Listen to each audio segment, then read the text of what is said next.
In Chinese medicine, we realize that time is not linear, and even as humans, we're not linear. Everything is part of a cycle. We are part of a cycle. The seasons are a cycle. Everything is a cycle. So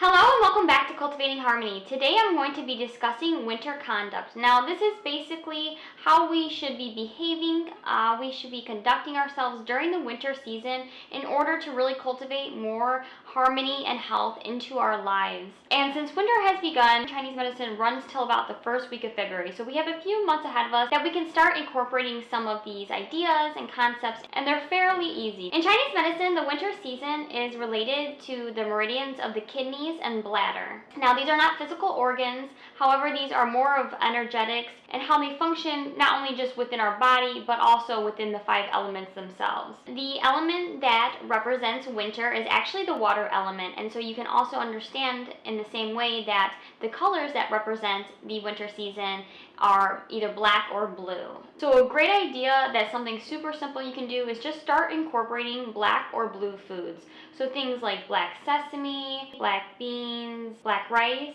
So all these foods are examples of things that help support the kidney and bladder in Chinese medicine. I'll go much more in depth into what types of foods you should be incorporating in the winter season in next week's video of winter foods. So make sure you are subscribed and make sure you like this video because that helps support just putting out more content for Chinese medicine. So the emotion that represents the winter season, if you're out of balance, is actually fear. So during this season, if you feel the emotion of fear or being fearful, something that's really coming up often or reoccurring, doing these things that help support the conduct and eating these foods in Chinese medicine are really going to help kind of like just ease that. However, you should always consult your own doctor and everything, but doing these things on a consistent basis and then really making a routine or rhythm out of the seasons and years will really help to just kind of bring a stronger baseline of well-being into your daily life.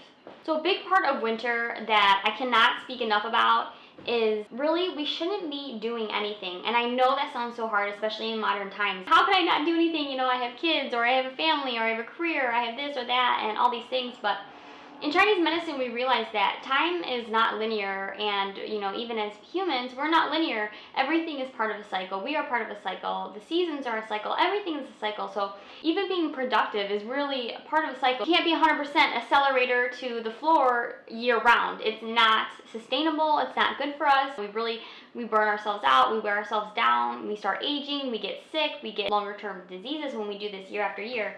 So when we're able to, beginning in the fall, but especially important in the winter, when we can really stop doing too much and value rest and recuperating and reflecting, is going to make a huge difference. So winter is actually yin in Chinese medicine. So we have yin and yang is the spring and summer, that outward going, forward achieving kind of energy, where in fall and winter we start taking that yin energy in, and that starts to maximize, where more and more we need to kind of take a step back. We need to relax. We need to reflect. We need to recover. We need to rest, really, is what it comes down to. And we know this intuitively when we look at animals outside, right? They're starting to collect what they need. They're hibernating.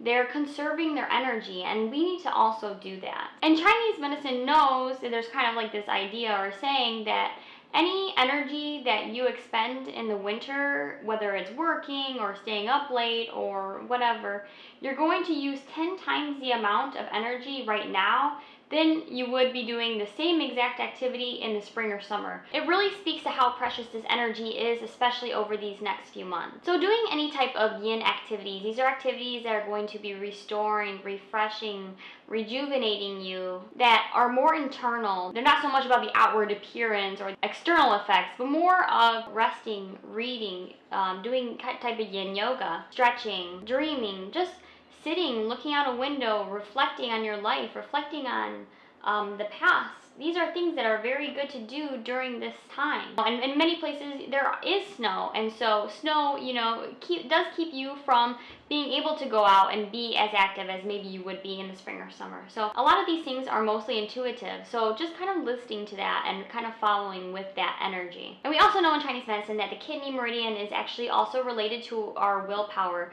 So that's why you can also see now that, if you really don't feel like executing and getting things done and really feeling that deep sense of willpower to do things, that it's even more important to rest and rejuvenate yourself during this time, because you're already weak in that area. You're going to do yourself well by doing less right now, because you have the spring and you have the summer to make up for the time that you're a little more relaxed right now. So another really important thing to do during this time is to protect yourself from the wind and the cold. So by dressing appropriately, and we know that traditionally in many cultures that have this colder time period, they wear wool, they're wearing layers, they're wearing enough to cover all of the skin that could be exposed. In modern times we have fashion, and fashion doesn't always necessarily do what's best maybe for our health and our bodies. So another point to make is that winter season, the kidneys, the bladder,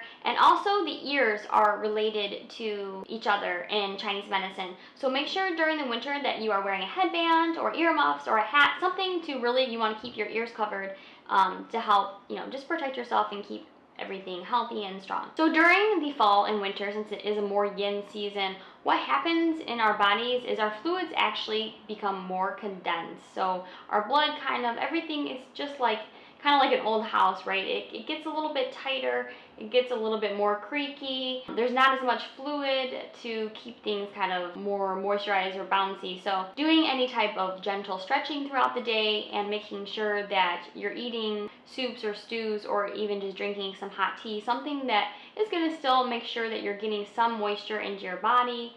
You don't have to drink 100 gallons of water or anything, that we're still, moving those fluids a little bit and maintaining some flexibility. So along with the resting and rejuvenating ourselves and taking care of ourselves during the winter season is naturally to follow the light of the day. Now I know in many areas we change our clocks around and do all these things, but overall, we have less daylight hours regardless. Really reflecting the sun's energy of being up for less hours overall.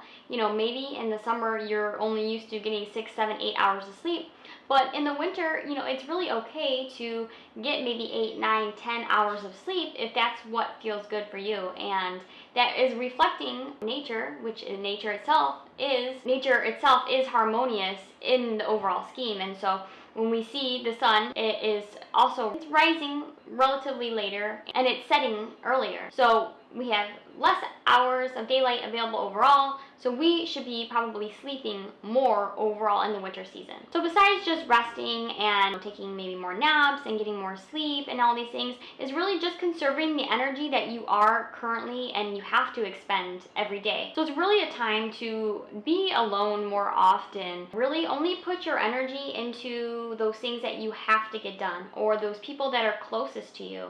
Any kind of extra relationships and activities that are just really energy suckers. They're draining you. They're not really they're not important, or they're not going anywhere. They're not something that are positive or long term. They should have probably been cut out in the fall, but for sure in the winter now, because this is a time, like I said, we want to conserve our energy. We want to conserve and focus and condense everything that we have going on and make it as simple as possible, so we're not spending too much energy. Because like I said earlier, if we're spending too much energy in the spring and summer, we're gonna be completely drained instead of being awakening and having that really more outwardly energetic ability. And for some reason, Americans really feel somewhat guilty or even traumatized by this idea of it being acceptable to go ahead and take a break, take a rest. We don't have to be going full throttle year round. It's not sustainable. It makes us sick. It makes us ill.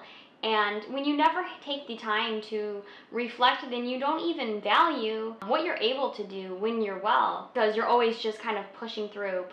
So really using this time not just as an excuse, but using this time as a valid reason to really gather your thoughts, gather what's important to you, where you want to go. Not getting too serious. We don't want to make a vision because we're not going into spring yet for the future, but reflecting on the past, what you've done, what did you create this year, what things did turn out, what things didn't work out, what didn't really go necessarily the way that you thought it would, and thinking those things through. So eventually when we do get closer to spring, we can start figuring out what we want to do and planting new seeds and new beginnings, since this is the kind of time of death and rebirth. I hope you guys found some of these ideas helpful for the winter season.